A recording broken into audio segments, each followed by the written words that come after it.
आज हम लोग बात करने वाले हैं बीए पार्ट 1 हिस्ट्री ऑनर्स का पेपर 1 का मोस्ट इंपॉर्टेंट ऑब्जेक्टिव क्वेश्चन। देखिए ये ऑब्जेक्टिव क्वेश्चन का एक नया सीरीज चालू किए हैं ऑब्जेक्टिव। इसमें हम 300 प्लस ऑब्जेक्टिव क्वेश्चन करेंगे, यानी कि 300 से अधिक हम लोग ऑब्जेक्टिव क्वेश्चन करेंगे। अब देखिए ये ऑब्जेक्टिव क्वेश्चन तैयार कैसे किए हैं, ये चैप्टर वाइज ऑब्जेक्टिव क्वेश्चन करेंगे। ये नहीं कि यहाँ से वहां से कहीं से भी कोई भी क्वेश्चन उठा लिया, ऐसा आलतू फालतू क्वेश्चन नहीं करेंगे। ये चैप्टर वाइज क्वेश्चन करेंगे, एक भी क्वेश्चन जो ऑब्जेक्टिव वाला छूटे ना अच्छा से सब कवर हो जाए। और देखिए ये ऑब्जेक्टिव क्वेश्चन कैसे तैयार किए हैं, पिछले 10 सालों के जो क्वेश्चन आए हुए हैं उस क्वेश्चन को बारीकी से समझने के बाद ये किस चैप्टर से कैसे क्वेश्चन पूछे जाते हैं, उसके बाद ये सारे क्वेश्चन तैयार किए गए हैं। जो 300 प्लस क्वेश्चन तैयार किए गए हैं वो उस बारीकी से समझने के बाद तैयार किए गए हैं। तो हमें लगता है कि समझ में आ गया होगा। अब हम लोग ये ऑब्जेक्टिव टाइप क्वेश्चन देखेंगे।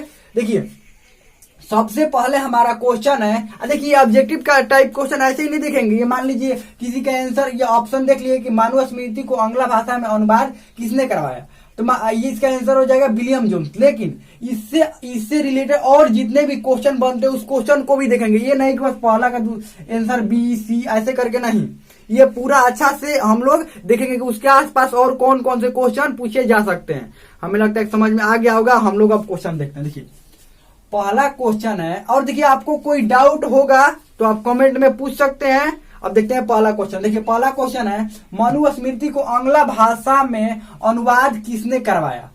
मनुस्मृति को आंग्ल भाषा में अनुवाद किसने करवाया। ऑप्शन ए है जॉन मार्शल, ऑप्शन बी है विलियम जोन्स, ऑप्शन सी है कनिंघम और ऑप्शन डी है जोन्स। देखिए इसका आंसर हो जाएगा विलियम जोन्स। इसका आंसर क्या हो जाएगा, बी नंबर विलियम जोन्स।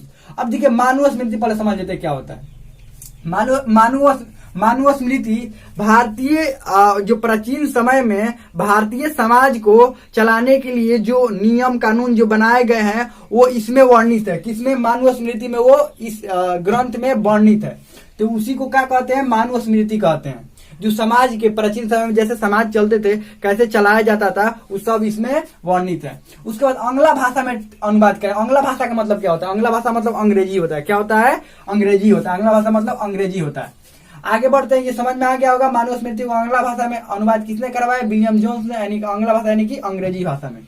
आगे बढ़ते हैं, एशियाटिक रिसर्च सोसाइटी बंगाल की स्थापना कब हुई। तो ऑप्शन ए है 1884, ऑप्शन बी है 1785, ऑप्शन सी है 1784 और ऑप्शन डी है 1788। तो इसका आंसर हो जाएगा 1784। इसका आंसर क्या हो जाएगा, 1784। देखिए इसने ये एशियाटिक रिसर्च सोसाइटी बंगाल क्या था और इसकी स्थापना किसने की। देखिए ये जो मनुस्मृति का आंग्ल भाषा में अनुवाद कराए थे विलियम जोन्स, तो इनको क्या हुआ, इनको कोलकाता हाईकोर्ट का जज बना दिया गया। आंग्ल भाषा में अनुवाद कराने के बाद इनको क्या किया गया, कोलकाता हाईकोर्ट का जज बना दिया गया। तो इन्होंने क्या किया, एशियाटिक रिसर्च सोसाइटी बंगाल की स्थापना की। कब, 1784 में। विलियम जोन्स ने 1784 में स्थापना की। और उसके बाद इसका उद्देश्य क्या था, ये एशियाटिक रिसर्च सोसाइटी का उद्देश्य क्या था, उद्देश्य ये था जितने भी संस्कृत, पाली, फारसी भाषा में जितने भी साहित्य हो उसको क्या किया जाए, अनुवाद किया जाए। तो बंगाल, ये एशियाटिक रिसर्च सोसाइटी बंगाल की स्थापना किसने की थी, विलियम जोन्स ने। और कब किया गया, 1784 में। आगे बढ़ते हैं, भारतीय पुरातत्व सर्वेक्षण जो विभाग है उसकी स्थापना कब हुई। तो ऑप्शन ए है 1785, ऑप्शन बी है 1861, ऑप्शन सी है 1922 और ऑप्शन डी है 1924।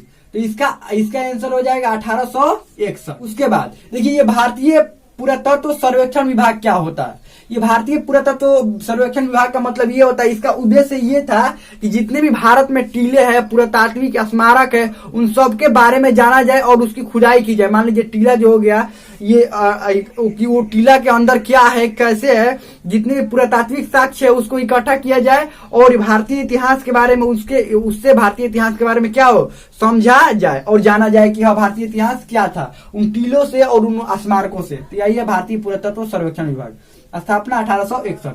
उसके बाद निम्न में से किसे श्रुति साहित्य कहा जाता है। आप लोगों को शायद पता भी होगा श्रुति साहित्य किसे कहा जाता है। ऑप्शन ए अर्थशास्त्र, बी है मुद्रा रक्षा, सी है वेद और डी है इंडिका।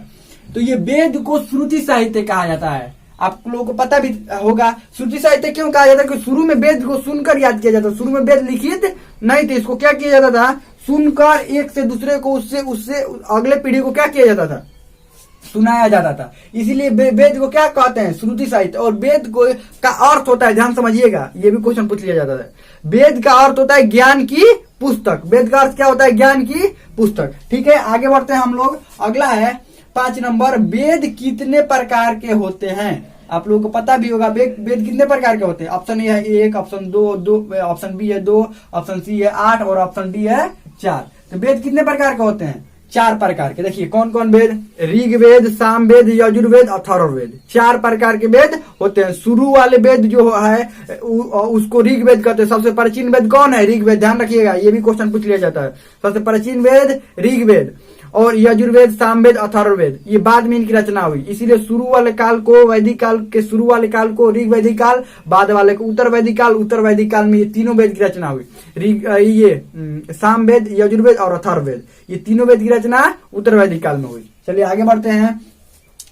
वेदों को पढ़ने और समझने के लिए किसकी रचना की गई? किसकी रचना की गई वेदों को पढ़ने और समझने के लिए? ए नंबर है इंडिका, बी नंबर है ये अर्थशास्त्र, सी उत्तर वेद और डी वेदांग साहित्य। तो इसका आंसर हो जाएगा वेदांग साहित्य। वेदांग साहित्यों की रचना की गई। क्यों?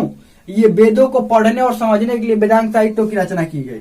उसके बाद अगला क्वेश्चन है, वेदांग साहित्यों के कितने प्रमुख अंग है? वेदांग साहित्य कितने प्रमुख अंग है? ऑप्शन ए है 6, ऑप्शन बी 8, ऑप्शन सी 3 और ऑप्शन डी 9।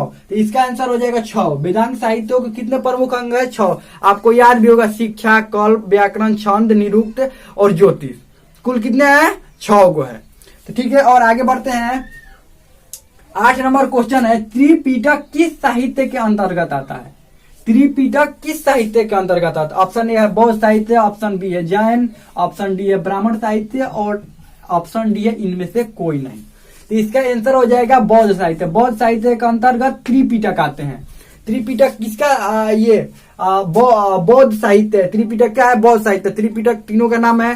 सूत पिटक एक है, एक अभिधाम पिटक है, एक विनय पिटक है।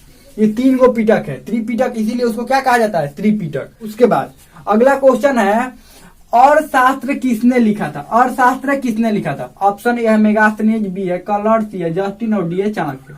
अर्थशास्त्र किसने लिखा था? चाणक्य ने। किसने? चाणक्य। ऑप्शन डी हो जाएगा। अर्थशास्त्र किसने लिखा था? चाणक्य ने। चाणक्य का नाम है कौटिल्य भी कहते हैं। कौटिल्य या चाणक्य कौन थे? चंद्रगुप्त मौर्य के गुरु थे। और चंद्रगुप्त मौर्य कौन थे?